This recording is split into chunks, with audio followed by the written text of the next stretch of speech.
Hey guys, welcome back to my channel study with Jyoti. तो आज का हमारा टॉपिक है बंगाल विभाजन। बंगाल विभाजन 1905 ईस्वी में हुआ था, जो कि लॉर्ड कर्जन द्वारा किया गया था। अब हम उसका परिचय देखेंगे।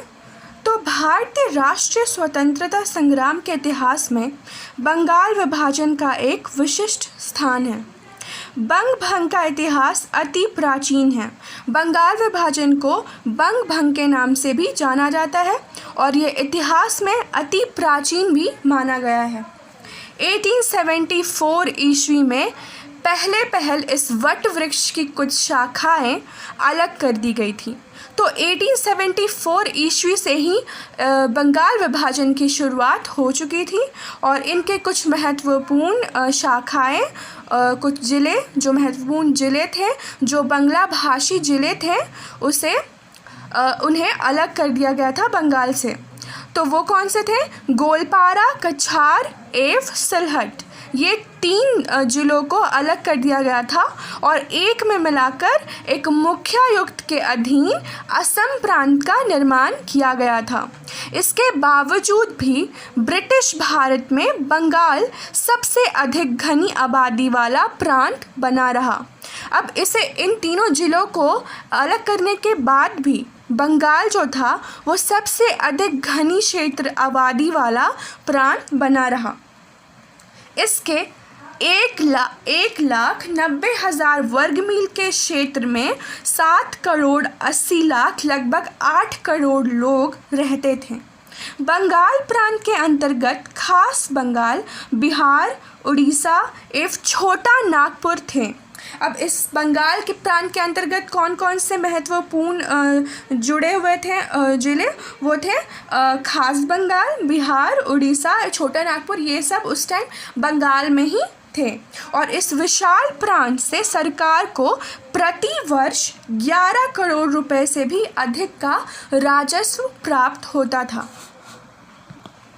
1892 ईस्वी में भारत सरकार ने लुशाई पहाड़ियाँ और चटगांव असम को हस्तांतरण कर देने का निर्णय लिया।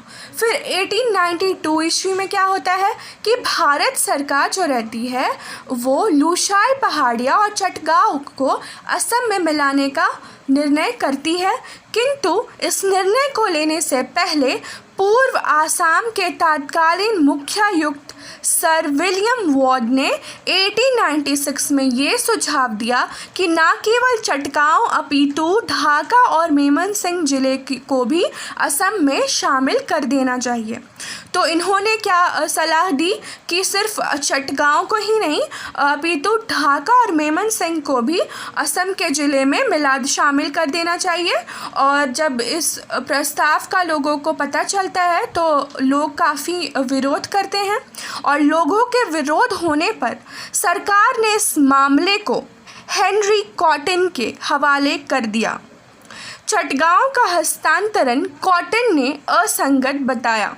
अब जब इस मामले को हेनरी कॉटन के पास, ये वार्ड अधिकारी थे उस समय पे, उनके पास जब ये मामला भेजा जाता है तो वो कहते हैं कि चटगांव का जो हस्तांतरण किया जा रहा है वो असंगत है और ढाका और मेमनसिंह का हस्तांतरण जो किया जा रहा है वो अविचारणीय बतलाया।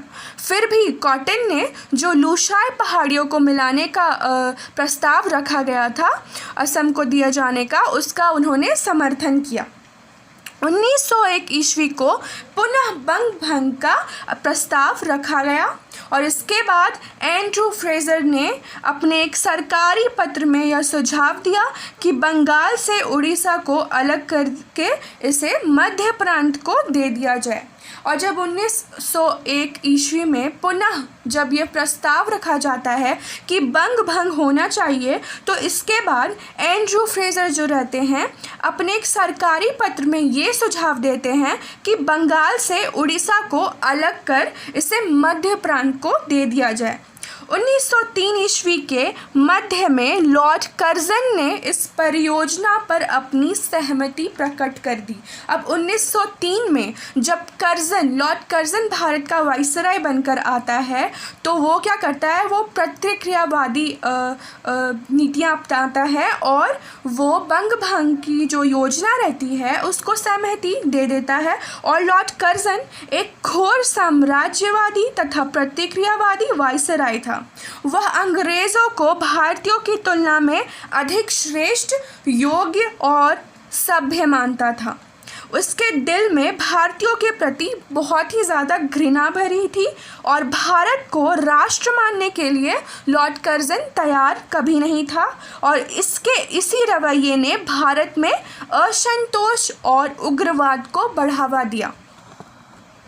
लॉर्ड कर्जन 1899 ईस्वी से 1905 ईस्वी तक भारत का वाइसराय रहा और इसका संपूर्ण शासनकाल जो था वो भूलों और गलतियों के लिए प्रसिद्ध माना गया। ब्रिटिश साम्राज्यवाद के दूत के रूप में कर्जन ने भारत में क्षोभ और असंतोष का तूफान खड़ा कर दिया।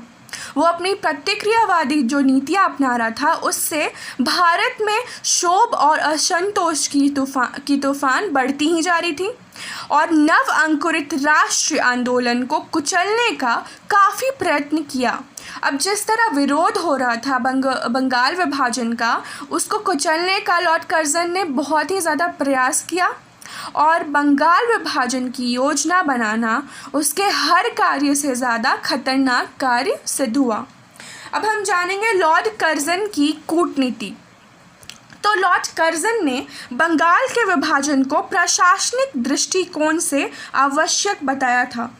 जब लॉर्ड कर्जन से ये पूछा गया कि बंगाल के विभाजन का क्या कारण है, तो उसने प्रशासनिक दृष्टिकोण से आवश्यक इसे बताया।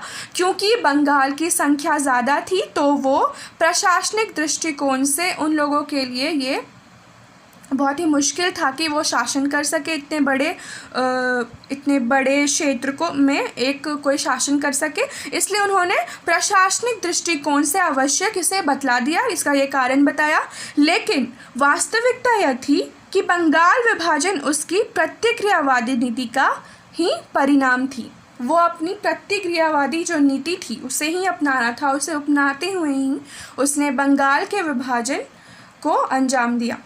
एक नए प्रांत का निर्माण किया गया जिसमें बंगाल के चटगांव, ढाका एवं राजशाही मंडल, मालदा जिला, तिपरोह पहाड़ी राज्य एवं असम होंगे। अब इन सभी को असम में मिला दिया गया और इस प्रांत का शासक उप गवर्नर होगा। दार्जिलिंग बंगाल के साथ रहेगा और प्रांत का नाम पूर्वी बंगाल रखा गया और इसकी राजधानी किसे रखी गई, ढाका को। और इसका सहायक मुख्यालय था चटगांव और इसकी आबादी थी 3 करोड़ 10 लाख, ठीक है। और इसमें 1 करोड़ 80 लाख मुसलमान थे और 1 करोड़ 20 लाख हिंदू होंगे। तो इसमें उसने लॉर्ड कर्जन ने मुस्लिम जाति को ज़्यादा समर्थन दिया, उसका समर्थन मुस्लिम जातियों के साथ ज़्यादा था।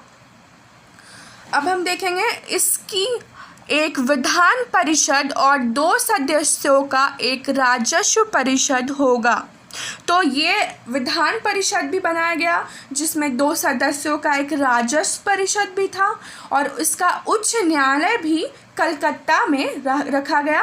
और पश्चिमी बंगाल, अब क्षेत्रफल इसका कितना रखा गया, 1,41,580 वर्ग मील यह रखा गया। और इसकी 5 करोड़ 40 लाख जनसंख्या में 4 करोड़ 20 लाख हिंदू एवं 90 लाख मुसलमान होंगे। और जैसे 4 करोड़ 20 लाख हिंदू थे उसमें से बंगालियों की संख्या बहुत ही कम थी, जिससे बंगालियों का अल्पसंख्यक बन सकते थे क्योंकि बंगालियों की स्थिति गौण हो चुकी थी और वो इसका विरोध करने लगे। बंगाल और असम में जो क्षेत्र हैं वे सजातीय और सुशब्द हैं। ऐसा कहा गया कि प्रशासनिक सुविधा के लिए यह किया गया है, लेकिन वास्तविकता कुछ और थी। लॉर्ड कर्जन का यह तर्क था कि आकार की विशालता और कार्यभार की अधिकता के कारण बंगाल प्रांत का शासन एक गवर्नर के लिए संभव नहीं है, अतः उसने पूर्वी बंगाल और असम को मिलाकर एक अलग प्रांत बनाया जिसकी राजधानी ढाका रखी। अब उसने ये कारण दिया कि क्योंकि बंगाल के आकार की विशालता बहुत ज़्यादा है, कार्यभार की अधिकता ज़्यादा है, इसलिए एक शासक के लिए ये बहुत ही असंभव है कि वो इतने बड़े शासन को संभाल पाए। इसलिए इसने ये तर्क दिया कि इसलिए मैंने इसे विभाजित कर दिया 2 भागों में। अतः उसने पूर्वी बंगाल और असम को मिलाकर एक अलग प्रांत बनाया जिसकी राजधानी किसे रखा गया? ढाका।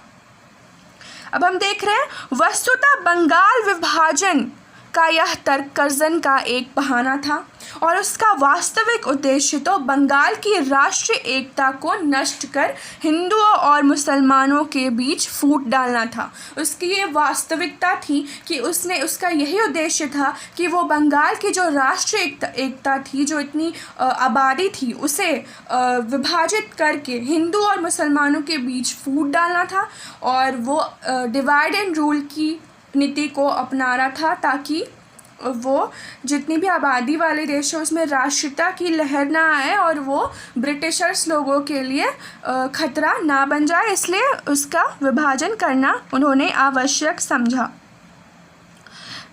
उसकी स्पष्ट नीति थी फूट डालो और शासन करो, और उसने खुद भी कहा था कि यह बंगाल विभाजन केवल शासन की सुविधा के लिए नहीं की गई है बल्कि इसके द्वारा एक मुस्लिम प्रांत बनाया जा रहा है जिसमें इस्लाम और उनके अनुयायियों की प्रधानता होगी। तो उसका ये स्पष्ट नीति यहाँ पे हमें दिख जाती है कि वो फूट डालना चाहता था हिंदू और मुसलमानों में ताकि लोगों में राष्ट्रीयता की लहर ना रहे और वो आसानी से अपने कार्य कर सके।